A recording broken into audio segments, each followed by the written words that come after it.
Devocéan se spécialise dans les solutions technologies marines. Plus particulièrement, l'équipe a créé un système innovant de pêche au crabe sans cordage. On en discute avec Simon Terrien, directeur des solutions techniques. Ouais, ben c'est Simon Terrien, je suis directeur des solutions chez Devocéan, cofondateur aussi de l'entreprise, puis je suis bachelier en ingénierie robotique. D'accord, Devocéan, là, comment tu pourrais nous décrire un peu ce que vous faites exactement? Devocéan, en fait, c'est une entreprise qui souhaite pouvoir redonner en fait là, les connaissances, les compétences là, qu'on a acquis à des projets à impact environnemental et social principalement. Puis on se focus vraiment sur l'industrie maritime, puis la préservation en fait là, des écosystèmes marins. Donc c'est vraiment là, ce qu'on vise dans. C'est vraiment nos objectifs en fait là, quand on travaille sur un projet. Donc, tu dis que tu es cofondateur, ça veut dire qu'est-ce que tu faisais avant pour te dire, tiens, je vais me diriger pour travailler, ouvrir une entreprise comme ça? Ben, en fait, Devocéan, c'est parti d'un projet scolaire à la base.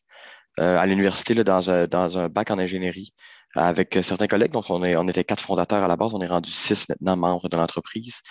Puis, c'est un regroupement, en fait, là, de personnes qui avaient envie de pouvoir utiliser leurs compétences, leurs connaissances là, pour le bien de l'industrie maritime, puis de l'environnement.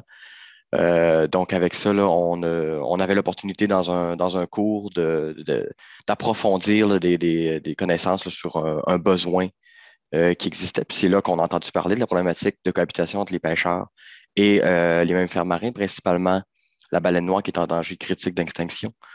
Depuis quelques années, là, déjà, il y a eu des décès dû à l'empêtrement dans des cordages. Puis, le gouvernement du Canada va fermer des ondes pendant 2 semaines, pendant parfois toute la saison de pêche, là, dès qu'ils vont remarquer là, la présence d'une baleine.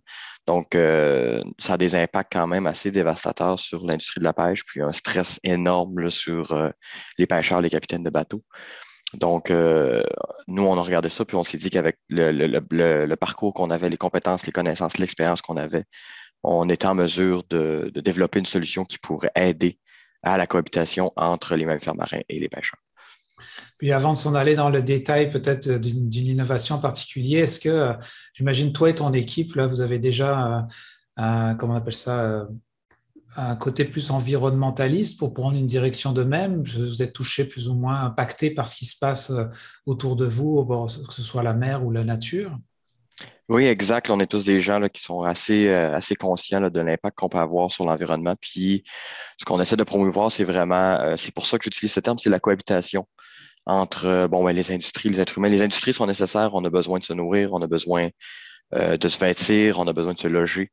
On ne peut pas nier l'existence des industries, puis on a besoin de collaborer les industries et l'environnement là, pour créer un système là, qui est extrêmement stable. Puis c'est vraiment vers ça qu'on a voulu se diriger, là. D'accord. Alors, comment vous faites là si on en vient, par exemple, à cette innovation pour faire de la pêche au crabe sans cordage? Techniquement, comment ça...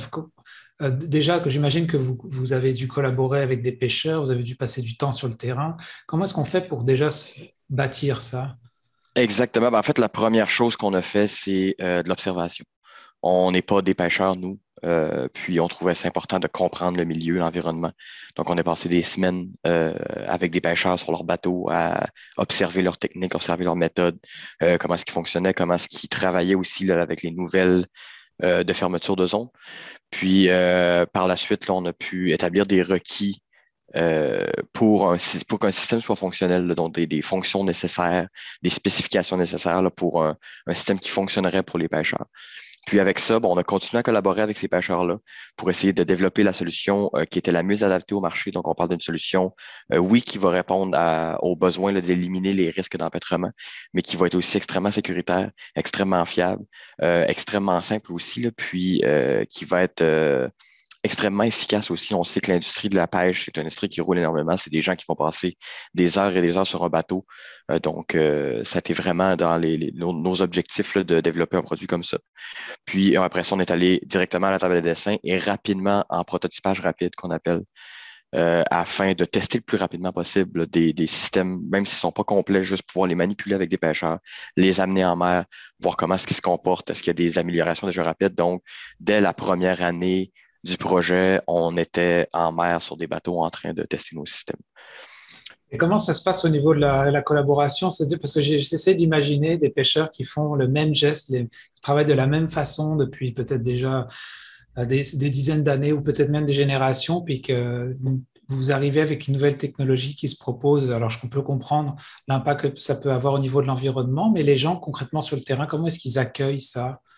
C'est certain que c'est pas toujours facile pour le comprendre. C'est des gens, justement, comme tu le dis, qui ont passé de 20, 30, 40 ans à optimiser leur technique de pêche, leur travail. Puis c'est pour ça qu'on arrive sur les bateaux, nous, avec une grande écoute, puis on considère tous les points qu'ils vont nous mentionner. C'est eux qui vont utiliser le produit, c'est eux qui vont travailler avec ça. Donc, leur opinion a une importance assez grande pour nous. Puis sinon, de ce côté-là, justement, la collaboration se passe très bien puisqu'on les fait travailler avec l'équipement. On, on les fait utiliser, on leur fait utiliser l'équipement là, pour qu'ils puissent s'adapter le plus rapidement possible, puis justement donner des conseils par rapport à leurs habitudes de travail. On a aussi fait une conception en essayant d'ajouter le moins d'étapes possible ou en s'adaptant le plus possible aux équipements, aux techniques qu'il y avait déjà auparavant. D'accord. Est-ce que pour moi qui suis pas pêcheur non plus et qui connaît pas trop la technique de pêche au crabe non plus, à part vite fait comme ça, est-ce que tu peux faire un reflet simplifié de comment ça fonctionne présentement et vers quoi tu veux les faire aller Oui, c'est avec plaisir, en fait. Là. Donc, la plupart du temps, ce qu'on va voir dans l'industrie de la pêche au crabe, c'est une cage là, qui va avoir entre 6 et 7 pieds de diamètre qui est coulée dans les fonds marins. Là. On peut aller jusqu'à 250 mètres de profond, mais la plupart du temps, là, ça va se trouver dans les 100 mètres de profond quand même. Puis cette cage est reliée à la surface avec une corde, puis deux petites bouées qui vont permettre là, d'aller récupérer la corde avec un grappin quand le pêcheur va revenir.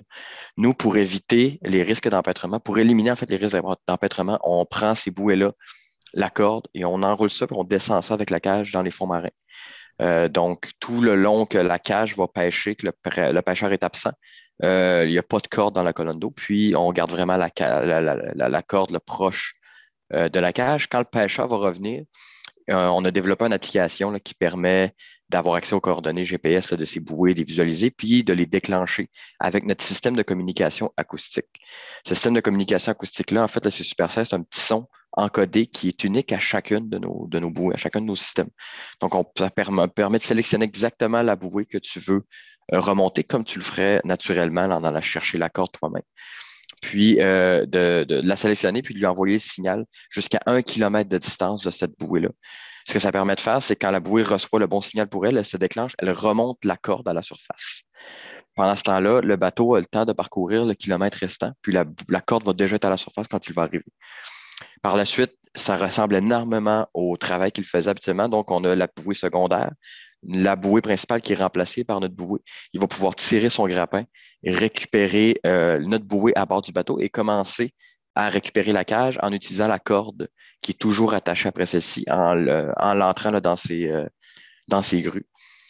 Finalement, nous, pendant que la cage est rapatriée en fait à bord du bateau, la corde est rembobinée automatiquement à l'intérieur de notre bouée afin d'éliminer toute perte de temps possible. Donc, dès que la cage est rendue à la surface, notre système est déjà prêt à être réarmé et à être mis à l'eau. Wow, c'est un bel exemple de mariage entre les nouvelles technologies puis une façon de faire traditionnelle, peut-être qui se faisait déjà depuis longtemps. D'accord. Puis dans quelle région vous faites ces tests-là et que vous développez ce produit-là? Présentement, on est situé beaucoup à Grande-Rivière. Donc, tout ce qui est de la zone 12, la pêche au crabe, là, donc le golfe Saint-Laurent est accessible pour nous assez facilement.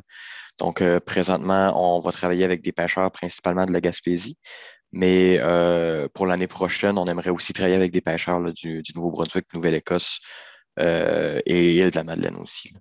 D'accord. Et pour terminer, est-ce que à force de travailler puis de baigner comme ça dans le milieu, est-ce qu'il y a des choses que tu observes autour de toi, puis que vous vous dites déjà, ah, il y aurait déjà de la recherche à faire pour d'autres développements qui pourraient se faire avec les technologies? C'est certain que nous, étant des gens assez créatifs, là, notre équipe, en aimant aussi les technologies, mais aussi les systèmes qui sont extrêmement simples, on voit beaucoup d'opportunités d'amélioration possibles, des choses qu'on pourra discuter avec les pêcheurs éventuellement. Mais il y a énormément de possibilités là, avec ce qui est fait présentement dans l'industrie, principalement dans les données qui sont acquisitionnées par les pêcheurs présentement, mais qui gardent dans des petits carnets.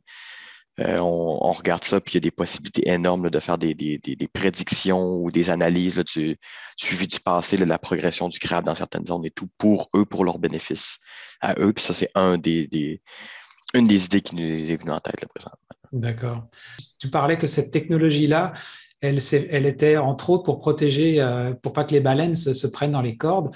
Est-ce que vous faites un suivi aussi? Vous allez faire un suivi, j'imagine, de ça, du côté plus par rapport aux mammifères marins? De ce point de vue-là, on travaille très fort avec le MPO, puis des biologistes là, renommés dans le domaine afin là, de s'assurer de faire un suivi là, de l'impact de ces systèmes-là. On laisse ça vraiment dans les mains des gens qui sont spécialistes là, dans ce domaine-là, puis des firmes externes aussi là, qui permettent vraiment d'assurer là, qu'on atteint l'objectif des séries. En tout cas, merci beaucoup, Simon, pour ton temps. Et puis, on vous souhaite bonne continuation dans ces projets innovants. Merci à toi.